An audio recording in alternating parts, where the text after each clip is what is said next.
Hey, y'all, you listen to the Gary Owen Podcast. Hashtag get some. Hey, what's up, everybody? This is Gary Owen with the Get Some Podcast. You can listen to this on iTunes or go to YouTube and just look up youtube.com/Gary Owen Com. I'm going to start off with my schedule like I always do. Where am I at this weekend? I'm in Petersburg, Virginia on October 18th at the VSU Multipurpose Center. I think it's Virginia State's homecoming, if I'm not mistaken. So I'm there with Mike Epps. Then October 19th, I'm in Oklahoma City, Oklahoma at the Cox Convention Center. That's Saturday. October 25th, I'm in Augusta, Georgia with Tony Rock and Tommy Davison at the Bell Auditorium. That's Friday, October 25th. Saturday, October 26th, I'm in Mobile, Alabama at the Mobile Civic Center Arena. On November 1st, I'm in Jackson, Mississippi at the Mississippi Coliseum. November 2nd, I'm in Grand Rapids, Michigan at the Devos Performance Hall. I think that's how you pronounce it. Isn't it? That's where Floyd Mayweather's from, I believe. Grand Rapids. Yeah, Grand Rapids. And then November 8th, I'm in Boston, Massachusetts at the Bach Center Wang Theater. November 9th, I'm in Springfield, Massachusetts. Then November 14th through the 17th, I'm in Houston, Texas at the Improv. November 21st to the 23rd, I'm in Austin, Texas at the Cap City Comedy Club. Thanksgiving weekend, November 29th through December 1st, I'm in Denver, Colorado at the Denver Improv. Then December 30th and 31st, tickets are now on sale. Dallas, Texas. It's actually Dallas-Fort Worth. It's Grand Prairie. I'm at the theater. The theater in Grand Prairie.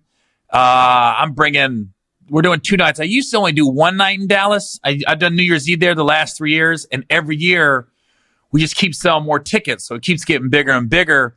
So now we're doing 2 nights this year. We're doing December 30th and the 31st, and I got Michael Blackson, Lil Duval, DC Young Fly, Tony Roberts, Dominique, and Dez. Let me make sure I got his name right, because I would feel like an asshole if somebody didn't. I'm like, damn, you can't remember my name. It is Michael Blackson, Dominique, Desi, DC Young Fly, Lil Duval, and Tony Roberts. That's Dallas on December 30th and 31st. That's gonna be dope. I can't wait. And I'm hosting this year. Usually I headline it, but I want to host because I want everybody else to get their shine on. And Lil Duval hasn't been to Dallas or Fort Worth in like 2 years, so this would be a first time back. And we'll be able to bring New Year's in with Duval doing his songs, living my best life, and City Boy running, Hot Boy singing this, City Boy running. So I'm excited, man. That's gonna be a huge show, the 30th and 31st. Now, as you can see on my sweatshirt, I am wearing North Carolina A&T, the university. Me, my wife, and my daughter went there last week and did a visit for my daughter. And my daughter has done all her research, all her due diligence, and she's like, I want to go to A&T. I want to go to A&T. So we took a visit. And Greensboro, North Carolina, we fly in on Monday. We took the visit last Tuesday. Blown away by the facilities, by the staff, by the students. I mean, every kid there was helpful. Let me give you an example. So we park and we get there the night before. The tour is on a Tuesday. We get there Monday night. We just wanted to do like a walk through the campus, stop by the school store. As you can see, I bought a hoodie. Daughter bought a couple items. My wife brought a couple items. And we park and we don't know where the school bookstore is. And we're a little turned around on campus. So my daughter wanted me to walk ahead of her because she was like, if kids notice you, then it's going to get chaotic with pictures and everything else. So I was walking like 50 yards ahead of my daughter. I had a hoodie on and sunglasses, so I kind of had my head down. And my wife asked this one student, said, hey, can you give, do you know where the bookstore is? The girl wasn't sure, but she's really trying to help us out. Like, she's just talking to my daughter, my wife, just about everything. They're asking what her major is, and real friendly. Then some other kids come over, and then they start talking to my wife and my daughter. By the end of it, it was like 5 kids all sitting there giving them directions of how to get to the bookstore. And then the one girl, the first girl that we stopped, she said, well, take my phone number down and just call me if you have any questions about campus or where to go and whatever to do. And then all of a sudden we're sitting there, and shout out to Terrence J and Fred Witt, who, Terrence J from 106 and Park and Think Like a Man with me and stuff. And Fred is Terrence's right hand. Now listen, I said in the past Fred Witt was Terrence's assistant. And Fred texted me like, I hate that title. So Fred is not Terrence's assistant. Fred works side by side with Terrence behind the scenes. Fred's also a professional drinker and marathon runner. And anybody that knows Fred loves Fred. So Fred and Terrence met at North Carolina A&T. And so Fred's still tight with all the Q dogs there and the frats and sororities. He knows everybody. Him and Terrence just like, they basically run that school from afar. They're like the cartel. So we're sitting there, and all of a sudden, I FaceTime Fred, like, Fred, can you tell me how to get to the bookstore? And I'm showing him where I'm at on campus. He's trying to give me directions. He goes, just stay there. I'm going to have one of the bras pick you up. Sure enough, this kid pulls up in a car. Hey, are you looking for a bookstore? Fred told me to pick you up. Me, my wife, and my daughter get in this kid's car. He drives over to the bookstore, waits for us to do our shopping, takes us back to our car, gives us what A&T's all about. This is all the night before the tour. So then I call Fred like, thanks, man. He goes, yeah, I still got pool at the university. So then the next day we start the tour. There's a girl named Ashley. Ashley was our tour guide. Couldn't have picked a better tour guide. Just positive. Like, we come in, we're all a little tired because the tour's at 9 a.m. So I wouldn't say tired, just discombobulated. So we get to campus in the morning. We park in a different parking garage. Then we leave the parking garage and we're all looking around like, okay, where is this building at? And where is this street at? So me, my wife, and my daughter are like three blind people trying to find our way around campus. All of a sudden, Ashley's sitting there, got a bag, had my daughter's name on it, a welcome package, little trinkets like keychain, pins, stuff like that of A&T. She's with us all day, gives us the tour, everything else. Couldn't have been a better representative of the University of North Carolina A&T. When I say just answered all my daughter's questions, took my daughter's number down. She's not even going to be there next year. She's a senior. My daughter left there like, I'm good. This is where I want to go.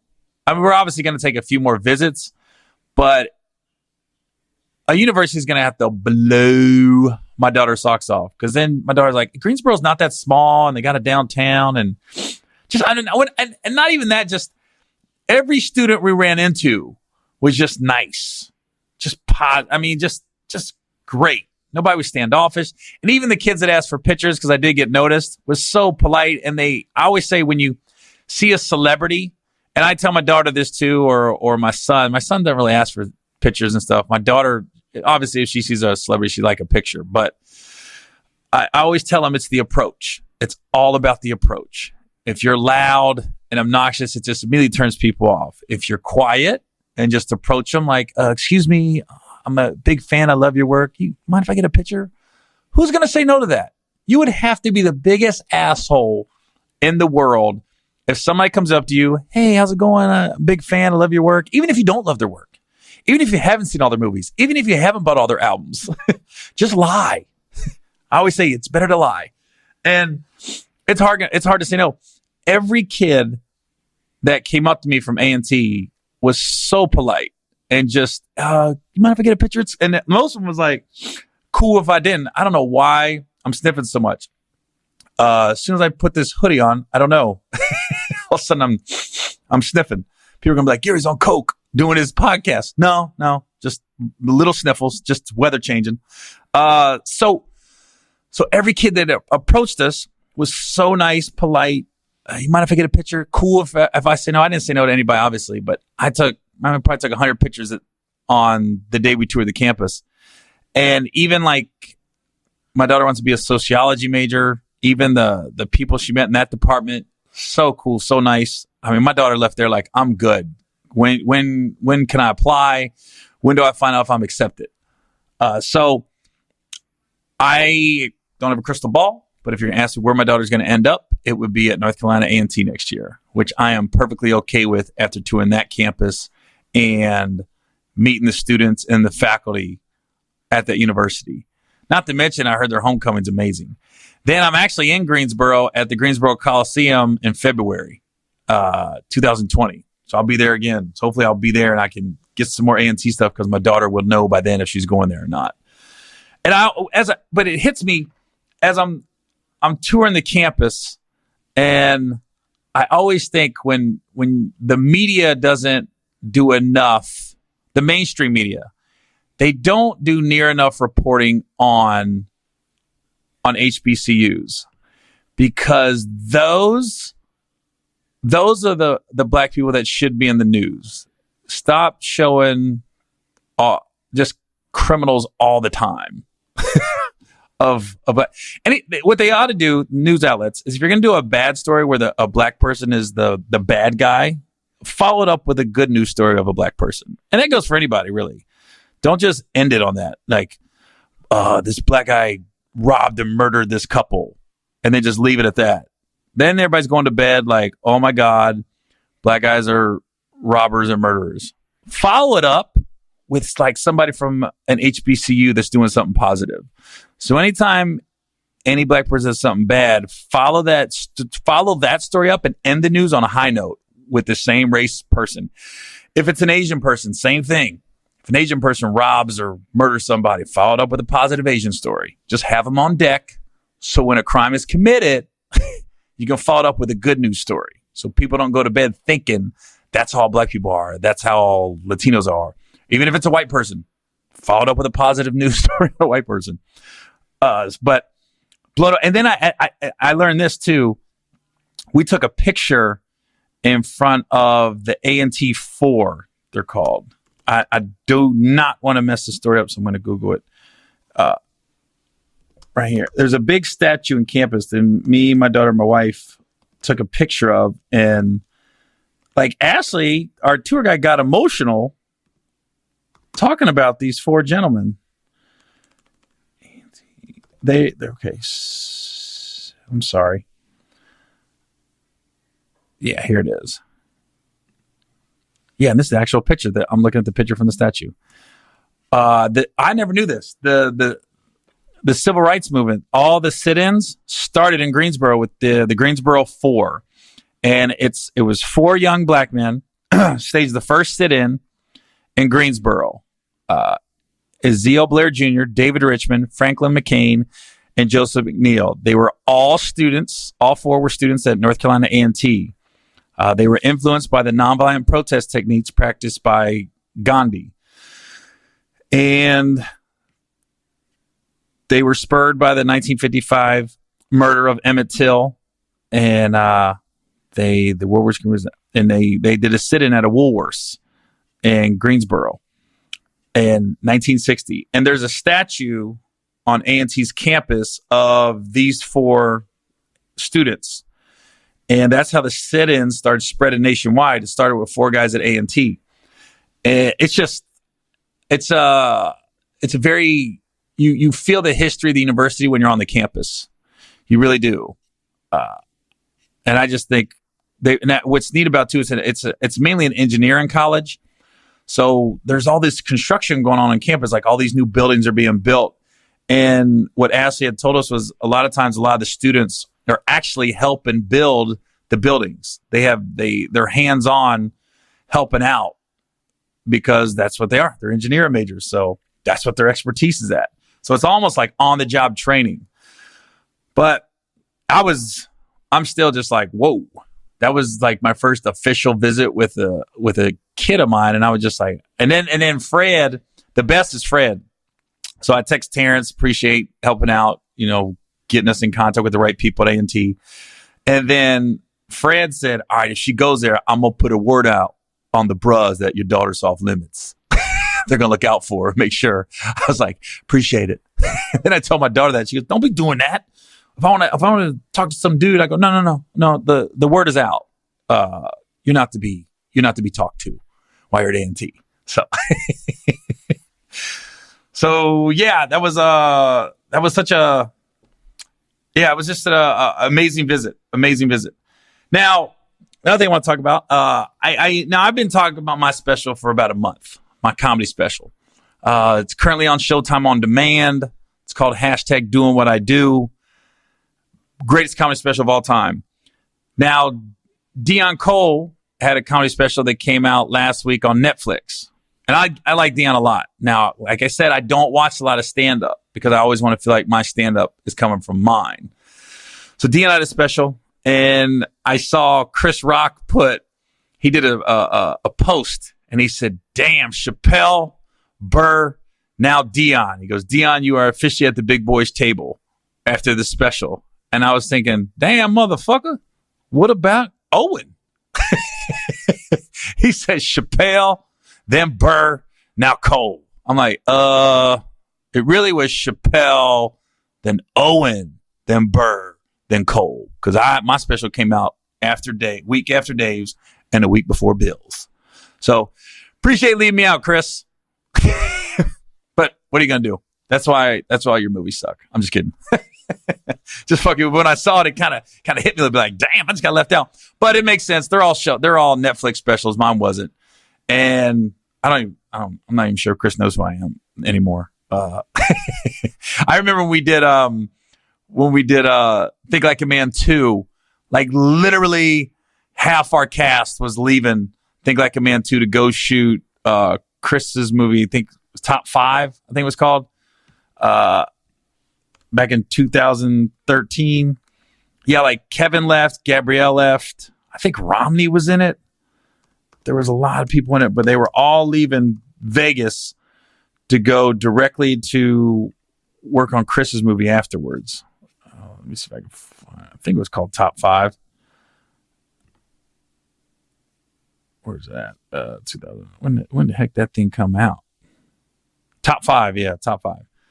Let me see who all was in it from Think Like a Man too. Gabrielle, Romney, Gabrielle, and then Kevin. God damn, he had a lot of comedians in this movie. Top 5 had JB Smooth, comedian. Cedric was in it, comedian. God, he had a lot of comedians in this. Kevin, well, he had 3 or 4. But I remember them doing that. So it is what it is. Whatever. It was fun though, because I was like, damn, Chris just completely left me out. In Chris's mind, clearly not on that level yet. Clearly. But it is what it is. Now, speaking of Netflix, I've been talking about good shows on Netflix too. I watched this series called Unbelievable on Netflix. So that was a good ass series, which I didn't know was a true story. I don't want to give the whole series away on here because I'm trying to every week give you something good or bad to watch on Netflix, or don't waste your time. I didn't know Unbelievable was about this girl who gets raped, and she goes in to tell that she got raped in the state of Washington, in Seattle. And she goes in to tell the police department and detectives she got raped. Well, they like do this whole thing on her apartment and everything, and they can't find any DNA. They can't find any hairs on the dude, nothing. And she gives this crazy story of how he was taking pictures and videos, and the rapist was actually kind of polite, and he had her there for hours. It wasn't like a quick rape. It was a slow rape. And they can't find it. So the detectives think she's lying, the police. And so they almost tell her, look, if we find out you're lying about this rape, you could go to jail. Almost scaring her into recanting her confession. So then you could see how they scared her into leading her in a different direction. They bring her in a few times. You sure you want to keep this story? You sure? And so she feels like, I don't want to go to jail. Now she feels backed into a corner. So she recants her story. And then they charge her with like this minor crime where they basically was like, look, we wasted all of our time on your false accusations that we could have been working on other crimes. So you have taken basically taxpayers' money and wasted it on us investigating a crime that didn't happen. Then come to find out, there's all these other rapes start happening in different parts of the country. And the rapes are so similar. And they're over the course of over years. All these take place for years. And then finally these two detectives realize, wait a minute. Who's ever doing these rapes are doing it in different jurisdictions. So the police departments aren't comparing the rapes. So nobody realizes a serial rapist out there because this guy is so strategic with it.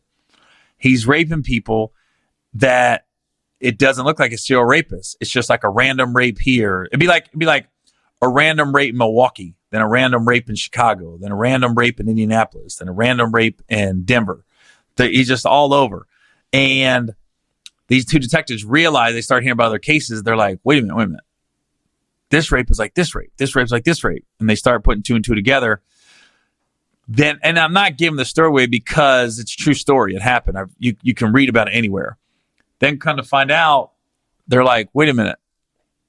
This girl who basically had her life turned upside down because the detectives said she wasn't telling the truth.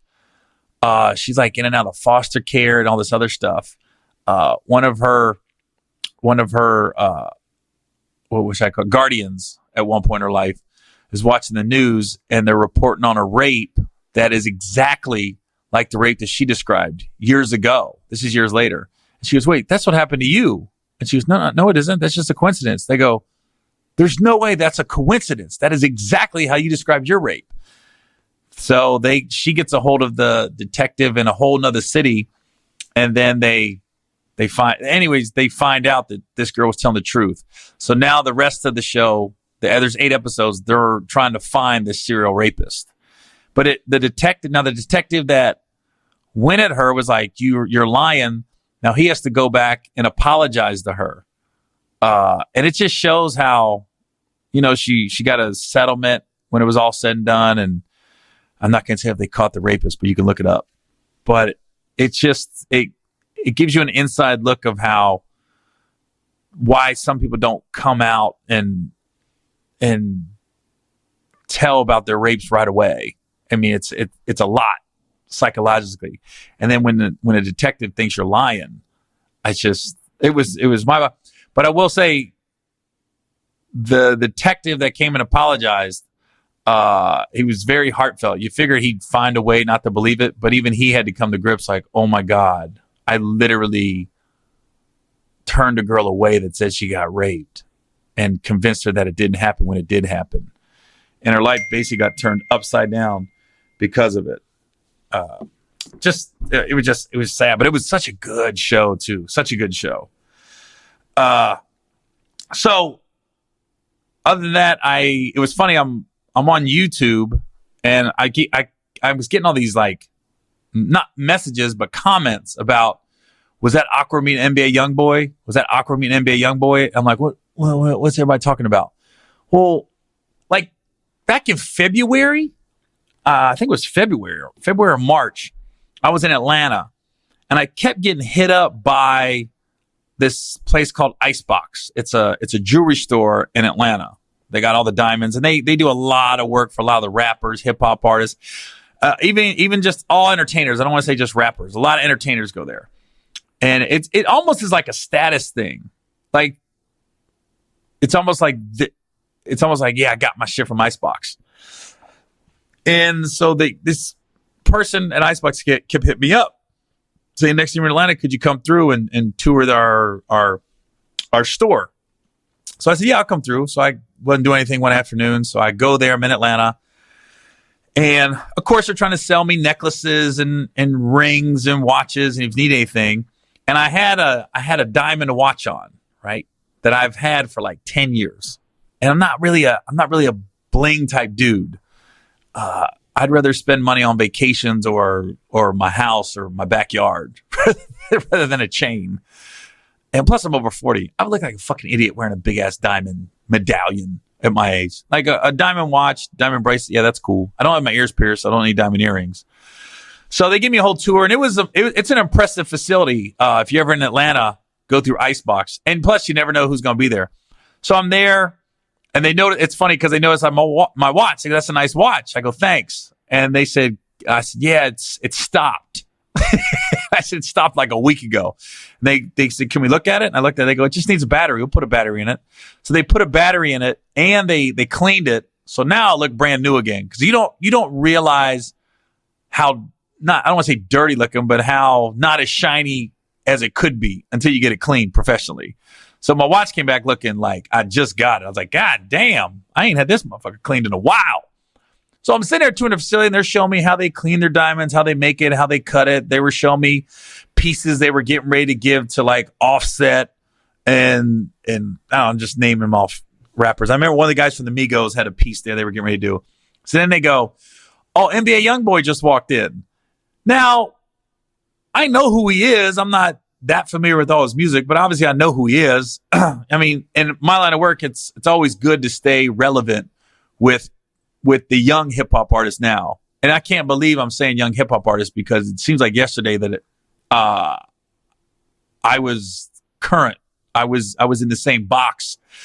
I was a young comedian with the young hip hop artists. Now I'm the OG or the uncle. I'm Uncle Gary now. So they said, hey, you know, he's here. I was like, okay, great. I don't know what that has to do with my life. But then they introduced me to him. And NBA Youngboy's looking at me like, who the fuck is this dude? And the guy introduced me as like rattling off my credits, which made it just awkward. Just say, hey, this is Gary Owen. If he knows me, he knows me. If he doesn't, he doesn't. But the guy working at Icebox rattles off my bio. He's been in so many movies.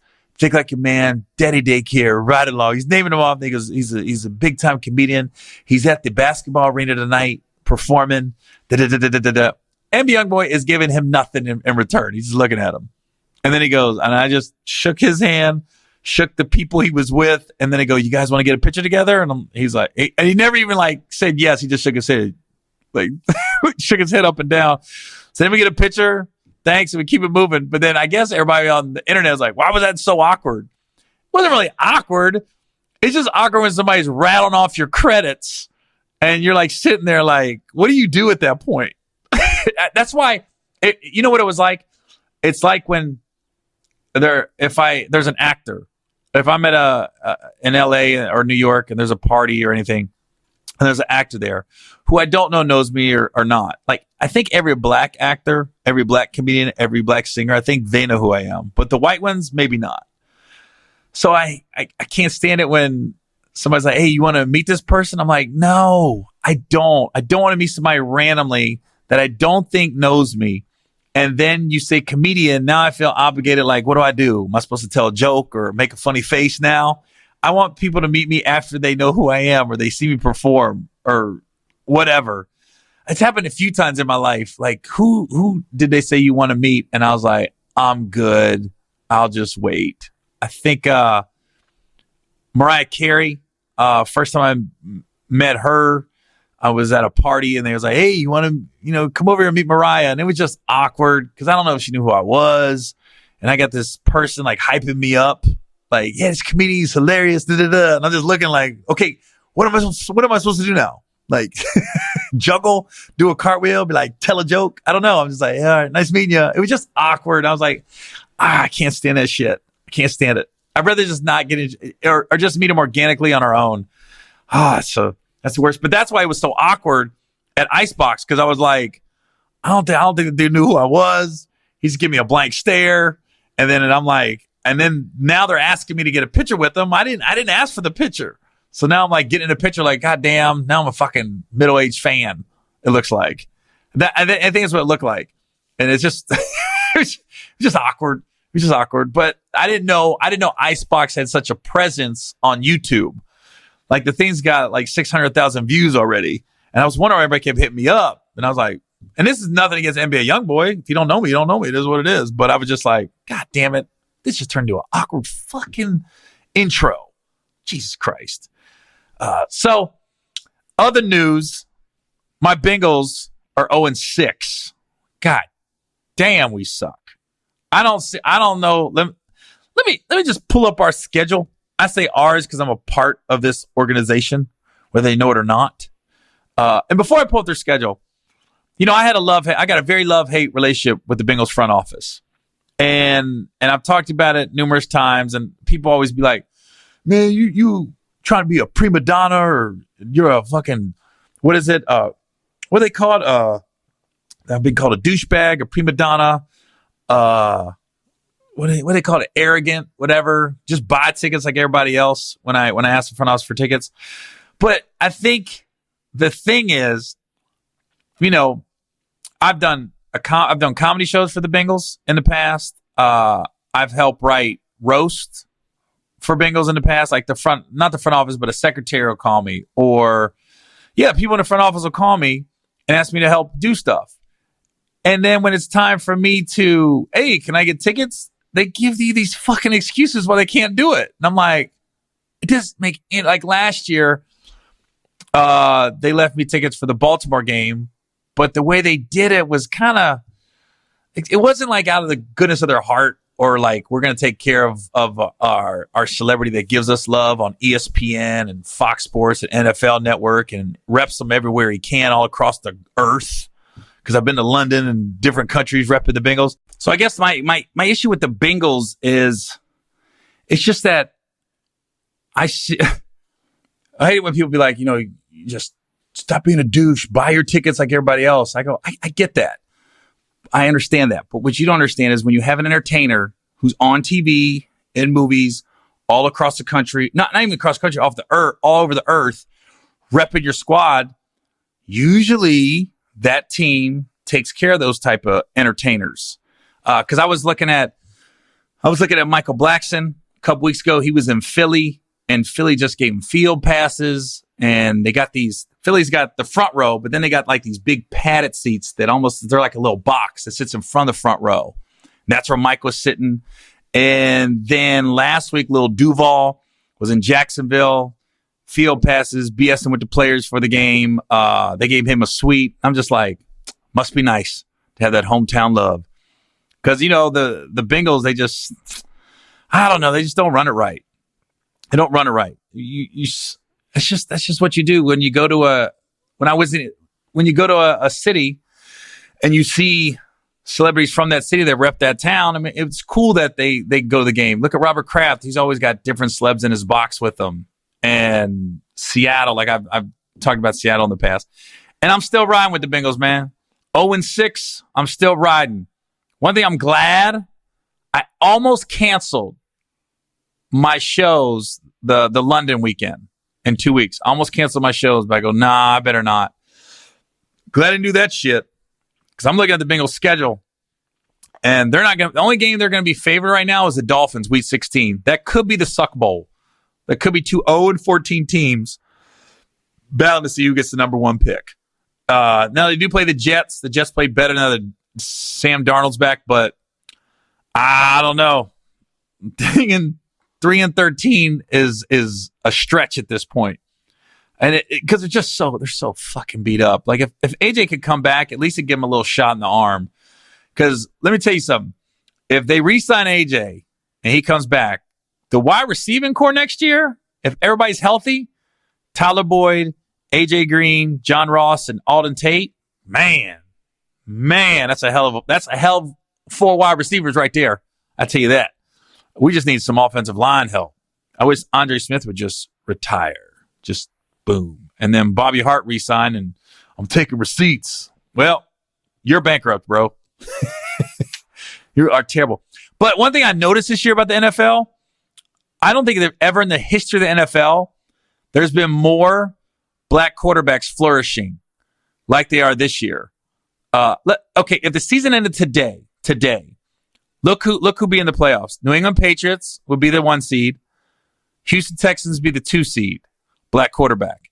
Kansas City Chiefs, 3 seed, black quarterback. Baltimore Ravens, 4 seed, black quarterback. Now look at that. That's 4 divisions in the AFC. 3 of them have black quarterbacks in first place in that division right now. And then the wild card is Buffalo be the 5th seed. And then the Raiders and Colts are tied for the 6th seed. Colts, black quarterback. And the NFC, now there's 2 teams. Now you got the 49ers, Packers, 1 and 2. Then you got the Saints, who Teddy Bridgewater, black quarterback's 4-0. Hasn't lost yet as a starter, replacing Drew Brees. Now, granted, when Drew Brees comes back, Bridgewater's going to be back on the bench, no doubt. Then you got the Eagles. Then you got the Seahawks, 5th seed. Who's the best quarterback in the NFL this year? By far, Russell Wilson, black quarterback. So then you're going to have, well, you definitely have one, but maybe two teams in NFC with a starting black quarterback. So half the teams this year, maybe more, is going to have a starting black quarterback in the playoffs. And not to mention, if you think about MVPs, it's Russell Wilson. The three best quarterbacks playing this year consistently, Russell Wilson 1, and then Deshaun Watson and Patrick Mahomes 2, 2A, 2B. Russell's definitely playing the best of everybody, but Mahomes and Deshaun's right there. And then you obviously got Aaron Rodgers and Tom Brady doing what they normally do. And then here's what's crazy. So you got the black quarterbacks are flourishing, unbelievable numbers, just playing out of their minds. Who's the best running back in the NFL? White dude, Christian McCaffrey, and runs like a black dude. And I don't want people to be like, what does that mean? You know what the fuck that means. Motherfuckers juking people, faceting people like a brother. He ain't doing no Mike Allstott type shit. And he ain't doing no Larry Zonka shit. That dude is juke. Did you see that juke in London last week against the Buccaneers?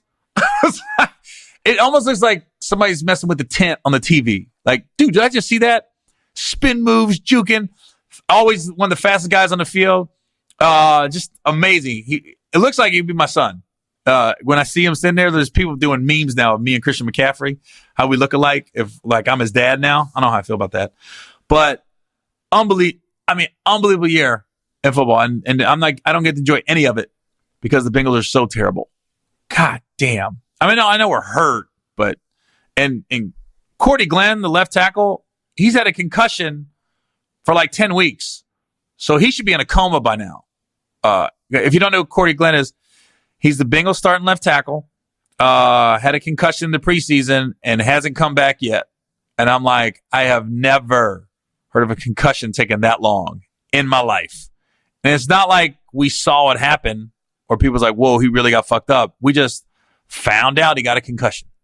And then he hasn't really played at all this whole year. He hasn't played one regular season snap. I don't even know if he played in the preseason. But the fact that we're in week 7 and he's not back yet, he should be a vegetable. Or dead. I don't know why he's not playing yet. It's weird. And there's just like every week it's just like, nope, he's not playing. He's not playing. But no real reason why not. I'm like, I just think that motherfucker don't want to play. I'm like, I just think oh shit, we losing. Okay, I'm good. I'm just going to get this check and call it a day. So I don't know, it's a lost season, man. It's sad when I'm already watching college games, looking at the quarterbacks and defensive ends and everything else just to see who's out there. I don't know. It just sucks right now. But the other news that I did last week, I told you I went to my sister's wedding, my identical twin. I got identical twin sisters, Kayla and Emma, from my dad. My mom and dad had me in high school. They got married. They didn't really love each other. It was just, like my dad said, that's what you did back then in the 70s when you got a girl pregnant, you married them. So I don't think they ever really loved each other. I think it was more like they just did it because that was a different time. And so I was their only kid. So I don't have any full brothers or sisters. Everybody is half or step. And so, but I have 2 identical twin sisters from my dad and his new wife. And Emma and Kayla, I love them both to death. Great, just people. And Emma got married last year. Kayla got married this year. And the wedding was it's just fun, man. But it's so fun. Like Emma's wedding last year, I did all these videos on this party bus. Both my sisters got this big party bus for the bridal party. So both of their husbands asked me to be in the wedding. So of course I said yes. Well, then after we leave the church, everybody gets on a party bus and we start drinking. And then we go all over to Cincinnati and we take pictures at all these different locations.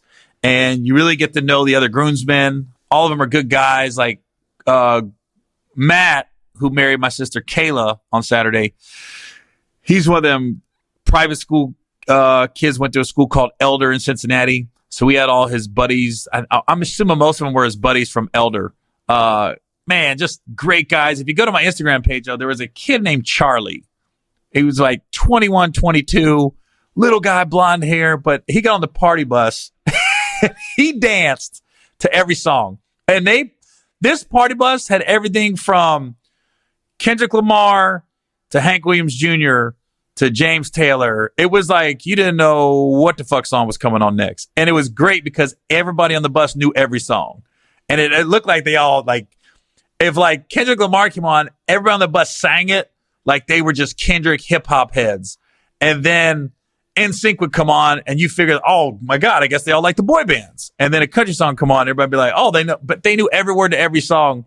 And it was just fun, just roll around. And then they made this moonshine. I don't know who brought it. There were so many like mason jars of moonshine. And I ain't gonna lie, I was faking it. I was acting like I was chugging it. I was taking tiny sips because I'm a lightweight. So they was like, get a drink. I was like, yeah. And I took a big chug. I took a tiny sip. But this kid, Charlie, was just cracking me up. And I didn't realize how many videos I had of him on my phone until I was looking at it. And I just did like a video montage to Charlie. I guess he plays soccer at Bowling Green, but it was just funny. I couldn't help, but I kept watching him because he was just dancing to every song. He looked like I looked like I was too old to be on the bus. He looked like he was too young to be on the bus. And it was just funny because he danced to every fucking song on that bus.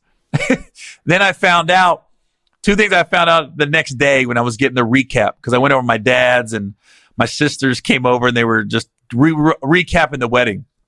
Matt's best man, just Earled. I think he Earled like 3 times. They said the dude just drank way too much and checked out. I was like, ooh, the fucking moonshine got him. I guess somebody said they went to the bathroom and he like yacked in the sink. Then they were like dragging him out and he had like a garbage can in front of him, trying to get him to the hotel room.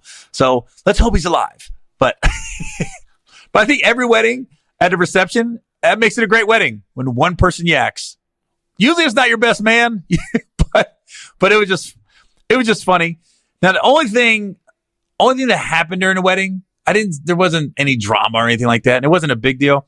But I was struggling to tie my tie at one point. Like I got there early and I was in the bathroom, and it's just one of them days where I wanted my tie to be perfect. And I'm not the greatest tie tire as it is. Like obviously I know how to tie a tie, but I'm not an expert because I probably tie a tie myself maybe once every 2 years. Normally when I wear a suit, I'm usually doing a TV appearance or some red carpet thing. So somebody will tie it for me. They'll have a wardrobe person come and hook it up, make sure it's perfect. Anytime I've done a talk show appearance, I always got somebody that hooks it up. Well, I haven't tied a tie myself in a couple of years. So I'm struggling with the length and the knots not coming out right. So I'm like, fuck, I can't get this tie right. So then people started showing up for the wedding and I'm sitting there and I just started asking people for help. Like, hey, can you help me tie this tie?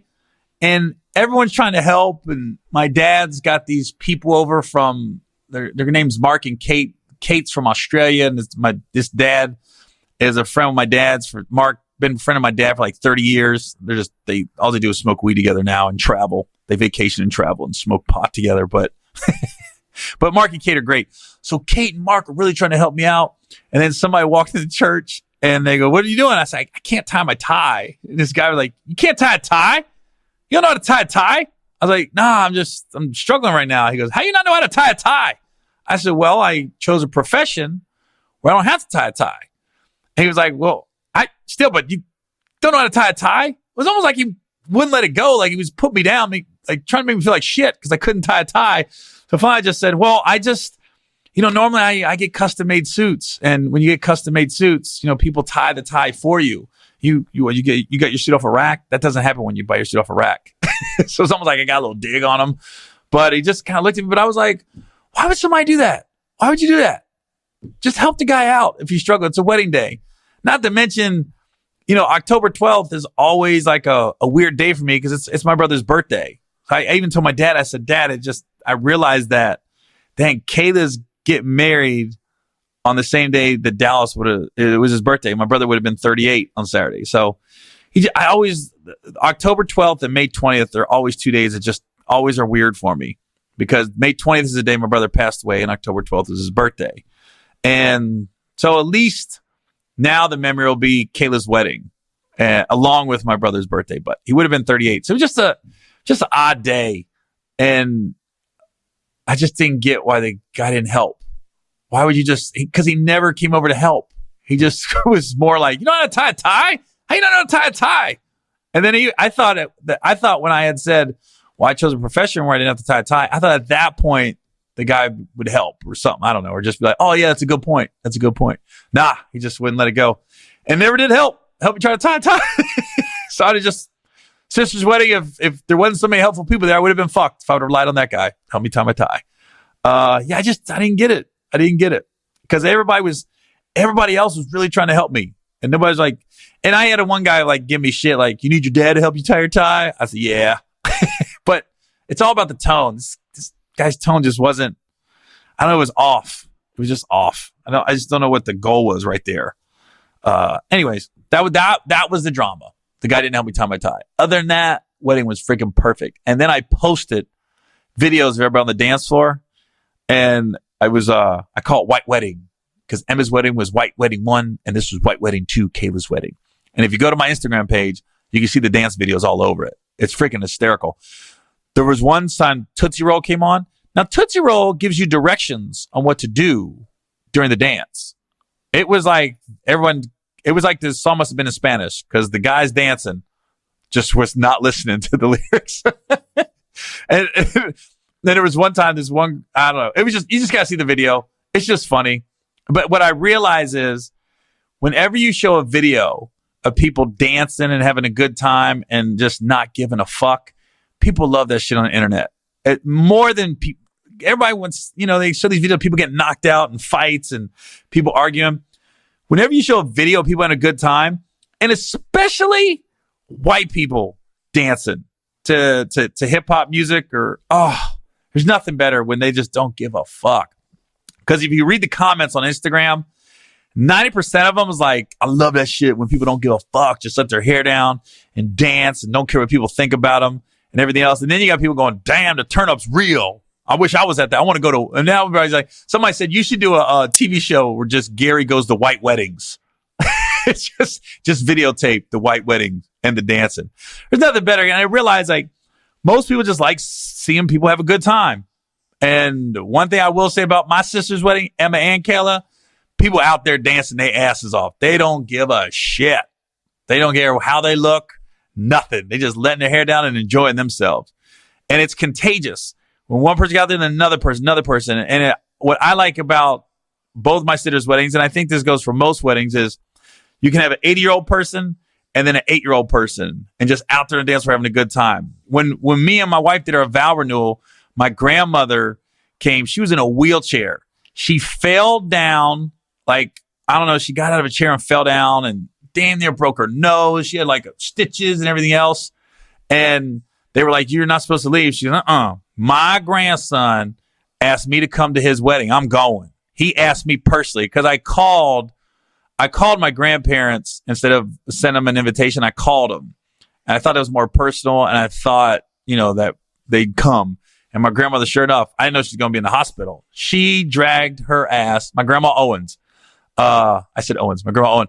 My dad's mom. She dragged her ass out of that hospital and brought her ass to my wedding reception because she told them nurse and that doctor, my grandson Gary, he called me. He wants me there. And he went. And she passed away a year later, but I still got videos of her in her wheelchair. It was like Meek Mill. Meek Mill song came on. Hold up, wait a minute. Y'all thought I was finished? My grandma's out there dancing that shit in her wheelchair. Dancing. She don't know the damn words. she don't know what the song is. She's out there. And my cousin Joey was wheeling her around all over the dance floor. It was just a great memory and great video. That's why you get that more from weddings than anywhere else. Weddings just everybody don't give a fuck. Everybody's there to have a good time. And that wedding was so much fun. Kayla's wedding. And now her and her husband are in where they at? They in Hawaii for 12 days on their honeymoon. So I'm sure they'll listen to it when they're on one of their hikes, my podcast. So, all right, y'all. Well, this is Gary Owen, and I'll see you guys next week on the Get Some podcast. If you want to listen to my podcast, just go to iTunes, search Gary Owen, #GetSome.